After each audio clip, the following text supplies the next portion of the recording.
Once upon a time, in a kingdom filled with sunshine, music, and laughter, there lived a beautiful princess. She wore a crown of golden flowers, and her smile made everyone around her feel warm inside.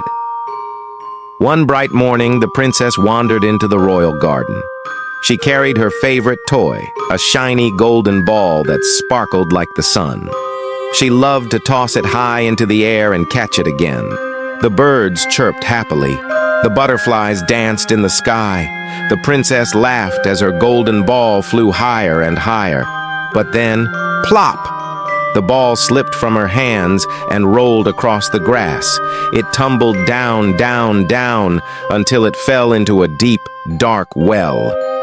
"Oh, no!" cried the princess. She peeked into the well. The water rippled far below. Her golden ball was gone. She sat on the edge of the well, her eyes filling with tears. "How will I ever get it back?" she whispered. Just then she heard a voice. "Ribbit, Ribbit, why are you so sad, dear princess?" The princess looked around, and to her surprise, sitting on a lily pad by the well was a little green frog with big, shiny eyes. "You dropped your golden ball, didn't you?" asked the frog. "Yes," the princess sighed. "It's lost in the water and I can't reach it." The frog puffed out his chest.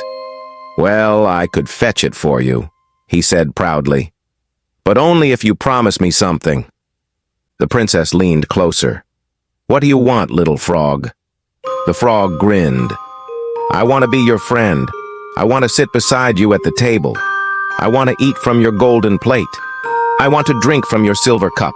And I want to sleep on your soft pillow at night." The princess wrinkled her nose. "That's silly, you're just a frog." But she wanted her ball so badly that she nodded quickly. "Fine, I promise. Now please get it for me." The frog gave a happy croak and leapt into the well. Down he dove, deep into the cool water. After a moment, up he popped again, holding the golden ball in his mouth. He tossed it to the princess. "Oh, thank you!" she cried, hugging her ball. But without another word, she skipped away across the garden. "Wait! Wait!"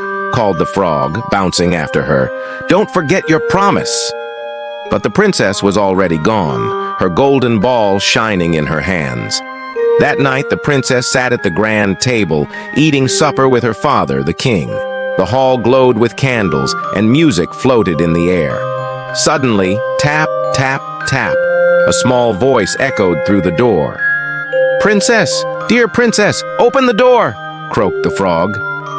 The princess froze, her cheeks turned pink. The king looked at her kindly. "My dear, who is calling for you?" The princess whispered. It's just a frog, father. I promised him he could be my friend, but I didn't mean it. He's only a frog." The king's eyes twinkled. "A promise is a promise, my daughter. If you gave your word, you must keep it." Slowly, the princess walked to the door and opened it. There sat the little frog, smiling with his wide, shiny eyes. He hopped inside, hop, hop, hop, right up to the table. "Lift me up, princess," he croaked. She wrinkled her nose, but she picked him up and set him beside her on the table. The frog ate happily from her golden plate. He sipped from her silver cup. The princess tried not to frown, but she felt strange sharing her things with a frog. After supper, the frog croaked again. "Now, take me to your room." The princess's eyes widened. "To my room?" "Yes," the frog nodded. "You promised I could sleep on your pillow." The princess shook her head. "No, you are slimy and green. I can't let you on my soft bed." But the king reminded her, "My dear, you gave your word. A promise must be kept." So, with a sigh, the princess carried the frog to her room. She placed him on a soft cushion near the fire. "There, you may sleep there." But the frog whispered, "Please, princess, I want to rest on your pillow close to you." The princess felt a tear prick her eye. She didn't want to be unkind.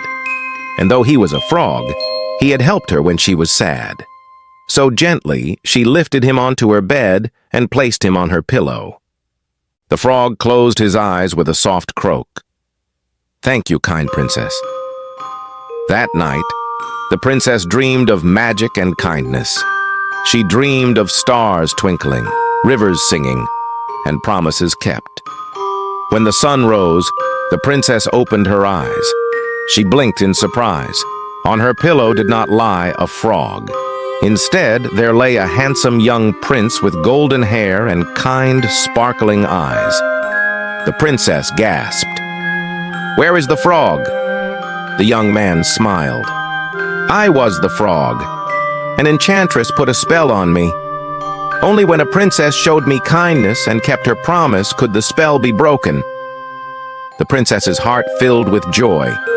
She had not just found her golden ball, she had found a new friend. The king welcomed the prince with open arms. The castle bells rang. The people cheered. From that day on, the princess and the prince shared many adventures. They laughed together, played in the gardens, and told stories under the stars. And the princess never forgot what she had learned, that promises are precious, and kindness can break even the strongest of spells. So, if you ever make a promise, keep it.